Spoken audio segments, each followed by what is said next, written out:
Assalamu alaikum babana. Babana ina so ka gaya min wa ya kamata mu zaɓa a Kiru. Yauwa ɗana, ka zo da magana mai kyau. To wanda ya kamata mu zaɓa a Kiru shine, yanzu dai ba mu da kamar Usman Abubakar Tasiu Kiru Rabula, ba mu da kamarsa a Kiru, kuma shi za mu zaɓa a wannan shekara.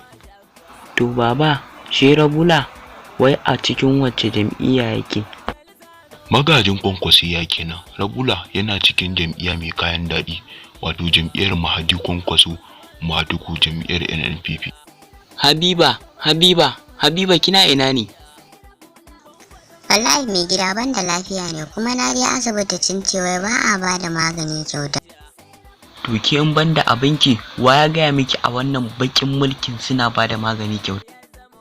To yanzu mai gida za mu yi da lura-luran da muke. Kin san wani ɗan siyasa da ake kira da Rabula? Mai gida ta yaya ka ci na manta Rabula? Rabula an shi ne wanda ya ba mu taimako nan, ko mai gida lokacin da ba mu da abincin ci. An shi ya ba mu taimako. Ko mai gida shi ne ko? Shi ya ba mu taimako ai. To shi ɗin nan dai wanda yake nufi. To ya fito takarar Kiru memba, kuma muna roƙon Allah ya bayi sa.